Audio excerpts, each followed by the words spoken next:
Le pouvoir de l'Évangile opère des miracles et convertit des trafiquants de drogue et des villages entiers en Papouasie-Nouvelle-Guinée. En Indonésie, une convention biblique conduit à un réveil spirituel et renforce la foi adventiste. Les motocyclistes adventistes au Brésil connectent les communautés et inspirent la foi en Jésus à travers la connaissance de la Bible. En Jamaïque, l'Église adventiste du 7e jour met en avant la durabilité grâce à l'innovation en énergie solaire. Le Centre du patrimoine adventiste d'Australie reçoit une collection de Bibles rares et historiques. Ces histoires inspirantes et bien d'autres sur l'impact adventiste à travers le monde. Maintenant sur ANN.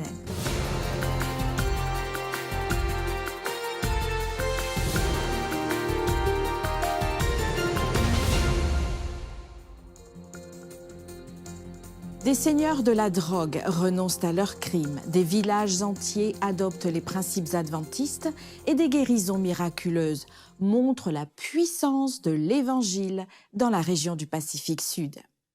La campagne Papouasie-Nouvelle-Guinée pour Christ a enregistré le nombre impressionnant de 200 000 baptêmes, entraînant une croissance explosive des églises dans la région.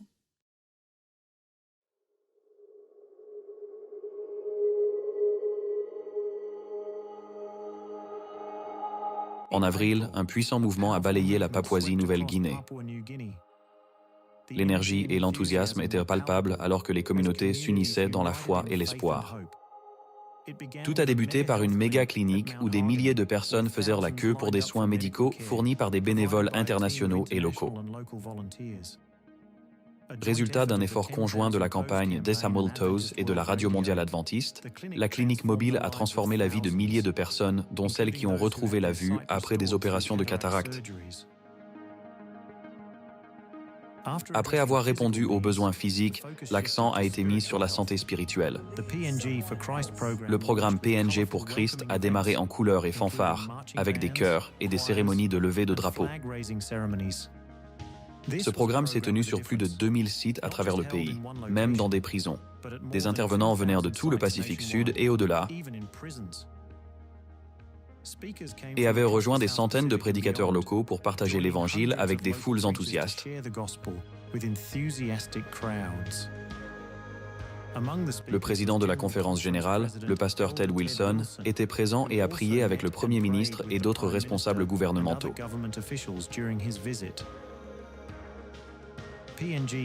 PNG pour Christ a touché la vie de nombreuses personnes de tous horizons. Les gens ont accueilli les messages d'espoir et de transformation. Jeunes et vieux se lançant dans un voyage de foi. Et l'impact a été extraordinaire.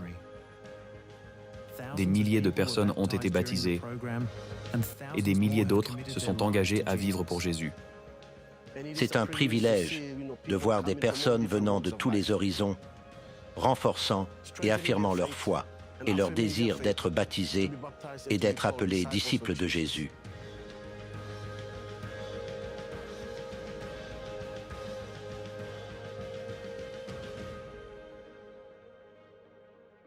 Le programme a aussi profondément impacté les présentateurs internationaux. Notre équipe s'associera avec cette province. C'est merveilleux, car nous voyons quelque chose de plus grand, de différent, et nous pouvons tellement apprendre des gens ici. Et je crois que lorsque nous donnons aux autres et les soutenons, nous serons également bénis localement. En tant que jeune pasteur, j'ai eu moins de 2 ans d'expérience sur le terrain. Et cette campagne d'évangélisation m'a appris de nombreuses leçons. De retour dans mon pays, à l'école où je travaille, je relèverai le défi d'évangéliser davantage, surtout auprès des étudiants que je sers. Il y a 3 choses de ce voyage en PNG que je garderai en mémoire. Tout d'abord, la gentillesse, l'hospitalité et l'accueil des gens. Deuxièmement, l'effort qu'ils ont mis dans l'organisation du programme. Au départ, ça devait se dérouler en 2020. Et quand ça ne s'est pas produit, les gens ont continué les études bibliques et ont formé des petits groupes. Et ils ont mis tant d'efforts pour s'assurer que les personnes seraient prêtes pour PNG pour Christ 2024. Et enfin, j'ai été émerveillée par leur engagement. Pendant des pluies ou des chaleurs extrêmes, ils étaient toujours là à écouter les messages. J'ai donc été vraiment inspirée et je suis très reconnaissante d'avoir eu l'opportunité d'y être allée. Quelle inspiration pour nous!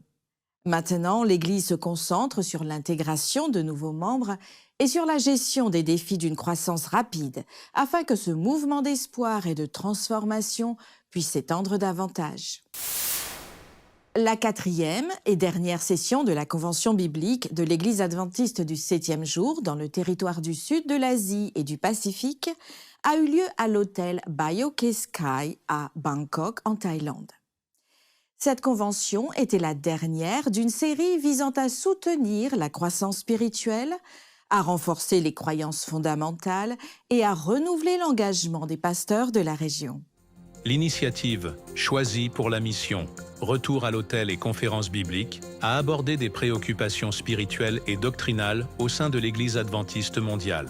Une étude de 15 ans a révélé des tendances préoccupantes parmi les membres laïcs, les pasteurs et le personnel institutionnel, ce qui a conduit au développement de cette conférence pour équiper les pasteurs à relever ces défis. Le pasteur Roger Kaderma, président de l'Église adventiste du 7e jour dans la région du sud de l'Asie et du Pacifique, a souligné l'appel divin des pasteurs et la responsabilité de guider les congrégations. La convention visait à atteindre plus de 2500 pasteurs sur le terrain et à leur offrir du temps pour une étude théologique approfondie. Les organisateurs envisagent également des événements similaires pour les enseignants et les administrateurs des écoles, reconnaissant leur rôle vital dans l'enseignement des doctrines et de la théologie adventiste aux étudiants. Des événements comme celui-ci nous aident à ancrer solidement notre fondation dans la parole de Dieu, garantissant que ses principes, ses enseignements et ses valeurs restent inchangés, même dans un monde en constante évolution. Le ministère motocycliste adventiste au Brésil, qui compte plus de 3000 membres, partage la parole de Dieu avec des motards en distribuant de la littérature lors des foires de bien-être, des rassemblements communautaires et en établissant des contacts constructifs. Leur Église sur roue a inspiré plus de 700 personnes à mieux connaître la Bible et à aimer Jésus. Ce n'est pas seulement un moyen de transport, des gilets, des badges quelconques, ou juste un groupe de personnes. C'est un ministère. Qui sont-ils? Les motocyclistes adventistes. Jamais entendu parler? Pensez-vous que c'est nouveau? Que diriez-vous si je vous disais qu'ils sont sur la route depuis un certain temps? Les motocyclistes adventistes se rassemblent dans des clubs de moto depuis des années. Ismaël est l'un des pionniers au Brésil et est membre du club Propriété de Jésus, qui existe depuis 37 ans. Notre club a été fondé en 1979 et enregistré en 1984. Partout où on aura besoin de propriété de Jésus, nous serons là pour aider, travailler et avoir un impact. Certaines inspirations viennent des États-Unis. Avec la création de l'AMM, le ministère des motocyclistes adventistes, de nombreux autres clubs ont été fondés. Savez-vous quelle est la différence entre eux? Il n'y a pas de différence. Le travail est le même. Nous sommes le même groupe. Nous sommes les mêmes frères. Nous croyons qu'il n'y a qu'un seul ciel et nous voulons y aller ensemble. Oui, mais beaucoup de gens trouvent ça étrange. Et la question la plus fréquente est, quel est le but de ce ministère? Jésus, quand il a dit que nous devions aller dans le monde entier et prêcher à chaque tribu, ces tribus, ce sont des segments de la société qu'il serait difficile pour nous, en tant qu'Église, d'atteindre, à moins que nous ne parlions la même langue en ayant un gilet. Car ce gilet ouvre des portes. Donc si je suis motard, tous les autres motards ont du respect. Rien que l'année dernière, nous avons baptisé 35 personnes. Lors des événements du ministère des motocyclistes adventistes au Brésil, les clubs locaux de motocyclistes sont des invités spéciaux. En plus de diverses activités, Ils participent à des études bibliques et des services de culte conçus spécialement pour eux. Nous avons des habitudes et des comportements similaires à ceux des motocyclistes, avec une différence. Nous portons un message de salut et d'espoir. Nos vêtements, nos gilets sont les mêmes que ceux de nos frères motards, mais nous apportons un message. C'est une église sur roues. Ce ministère de la moto a considérablement grandi au Brésil, comptant désormais plus de 3000 membres. Ensemble, ils forment une communauté soudée, unie par des intérêts et des valeurs partagées.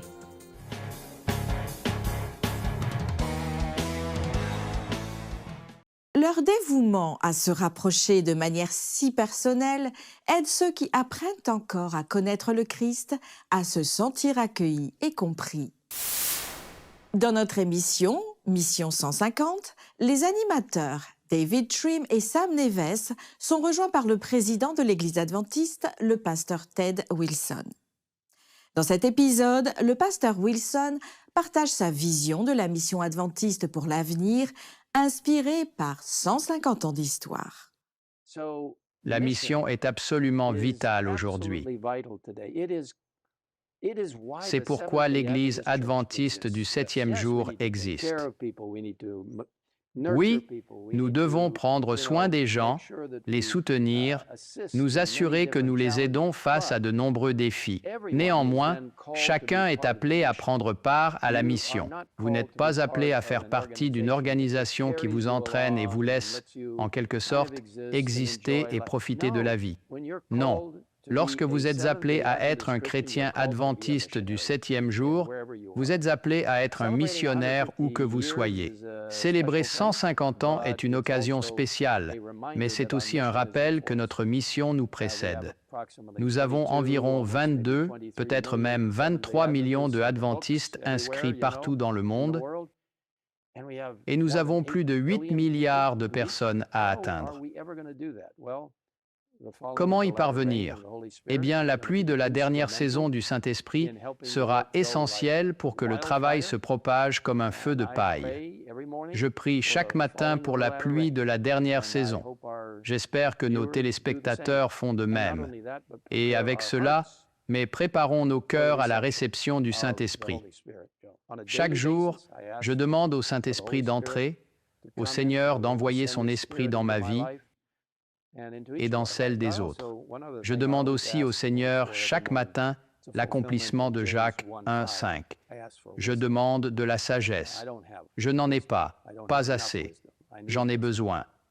Et les missionnaires, ainsi que ceux qui font partie de l'Église de Dieu, ont besoin de cette sagesse.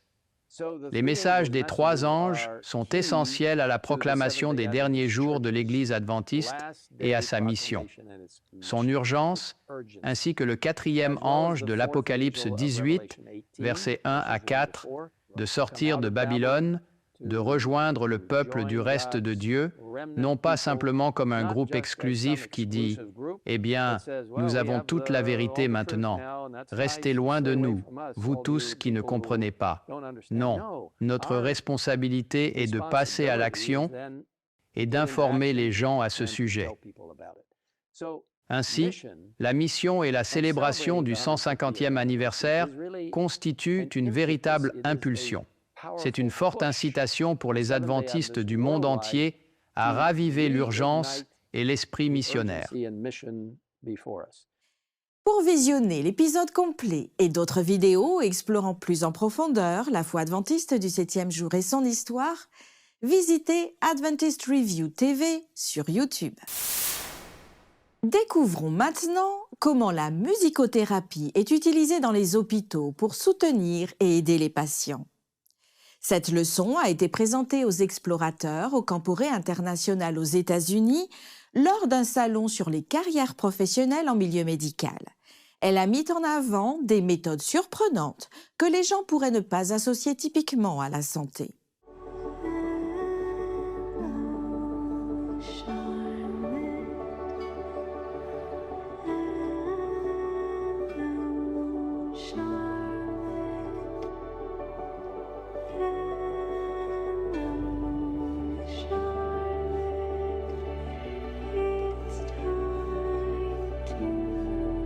See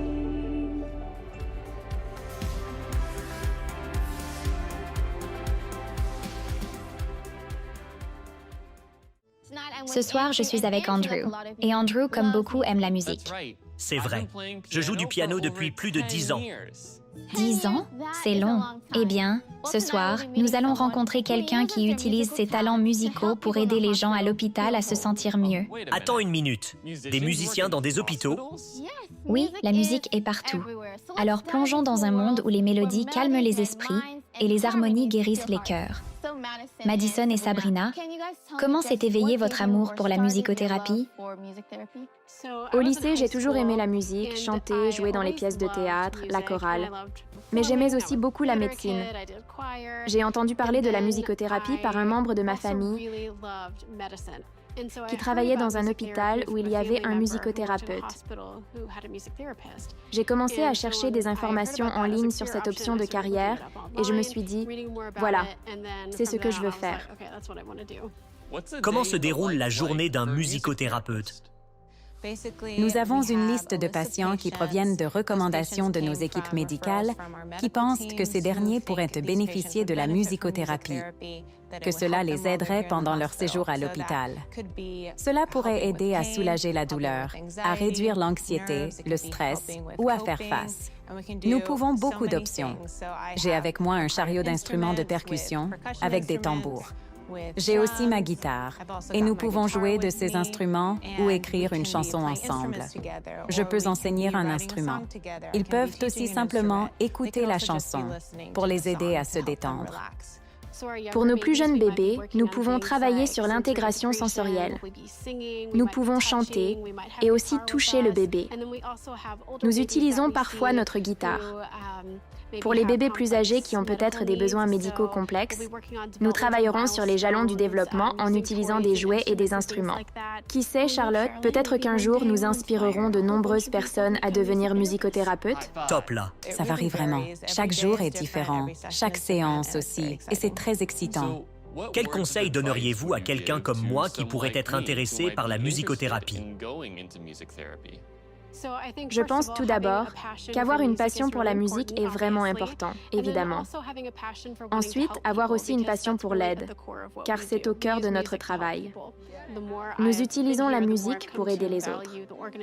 Plus je suis ici, plus j'apprécie l'organisation elle-même et combien Advent Health valorise les soins complets et comment ça impacte les patients et leurs familles. Et voir comment la musicothérapie s'intègre à cela signifie beaucoup pour moi. Wow, c'était génial. Aujourd'hui, j'ai vraiment appris comment la musicothérapie peut aider les gens. C'est incroyable, Andrew. La musicothérapie était l'une des nombreuses opportunités de carrière mises en avant au Camporé international.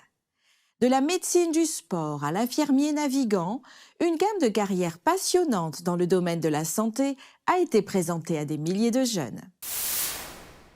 La Fédération du Centre de la Jamaïque des Adventistes du 7e jour a célébré l'installation d'un nouveau système de panneaux solaires à son siège à Spanish Town. Le système solaire a une capacité de 60 kW et comprend 152 panneaux solaires ainsi que 3 onduleurs. On s'attend à ce qu'ils réduisent les coûts d'électricité jusqu'à 80%, favorisant des économies significatives et une plus grande efficacité énergétique. C'est la 5e installation solaire parmi les organisations adventistes en Jamaïque, renforçant leur engagement à conserver les ressources naturelles que Dieu nous a données et à réduire la dépendance aux sources d'énergie traditionnelles. Le pasteur Neval Barrett, président de la Fédération du Centre de la Jamaïque, a souligné l'impact positif de l'énergie renouvelable et son importance pour la mission de la Fédération et ses valeurs. Cette installation démontre comment la foi et l'innovation peuvent travailler ensemble pour créer un avenir meilleur pour tous. Que cet effort inspire d'autres organisations à mieux prendre soin de notre planète en attendant le retour de Jésus et qu'il fera toutes choses nouvelles. Le Centre du patrimoine adventiste en Australie a reçu une collection inestimable de Bibles datant de l'Europe du XIVe siècle à nos jours. Cette collection sera préservée et étudiée par le Centre pour approfondir son histoire importante et à des fins évangéliques. La division du Pacifique Sud est très heureuse de recevoir cette étonnante collection de Bibles. L'histoire de cette collection remonte à environ 50 ans. Il y avait en Pologne un jeune pasteur polonais nommé Henryk Patriarcha qui a développé une passion pour la collecte de Bibles. Il a donc commencé à les collecter dans toute la Pologne, puis à travers l'Europe. Certaines des Bibles qu'il a trouvées sont incroyables. Elles remontent au XVe et XIVe siècle. C'est donc une collection vraiment précieuse pour nous. En rassemblant ces Bibles, sa collection a énormément grandi et il a commencé à utiliser ces Bibles à des fins évangéliques. Il se rendait dans différentes églises, à différents endroits, et présentait ces Bibles, et les gens découvraient l'histoire de la Bible et faisaient connaissance avec Jésus de la Bible. C'était sa passion. Il a vieilli et finalement il a cherché un endroit où il pouvait envoyer ses Bibles. Nous sommes les destinataires de cette incroyable collection de Bibles et nous espérons les utiliser à des fins évangéliques également. Que le Centre du patrimoine adventiste bénéficie d'une telle collection de Bibles est une véritable bénédiction.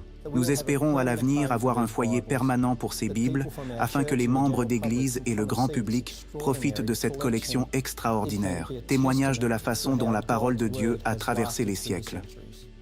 Sans aucun doute, ce cadeau extraordinaire, préservé au fil des ans, est un puissant rappel d'Ésaïe 40 au verset 8. La parole de notre Dieu subsiste éternellement. Au milieu de paysages époustouflants et de défis considérables, l'école adventiste primaire de la Dominique, une île charmante des Caraïbes, se distingue par son engagement à offrir une éducation excellente. Avec la construction d'un nouveau bâtiment, l'école se prépare à accueillir davantage d'enfants et à transformer des vies.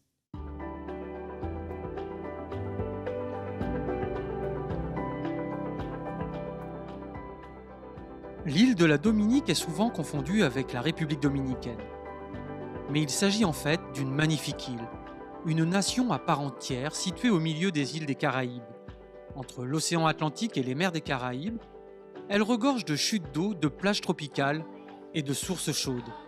L'île est également pleine d'enfants qui ont besoin d'une bonne éducation. L'école primaire Ebenezer SDA est devenue l'une des écoles les plus réputées de l'île. Elle met tout en œuvre pour que chaque enfant reçoive une éducation. Mais elle est confrontée à de nombreux et sérieux défis. Cette école est spéciale parce que je peux y voir les mains miraculeuses de Dieu. L'école est archi-comble, mais elle est située entre deux autoroutes principales. Des travaux de construction si bruyants se poursuivent tout autour de l'école.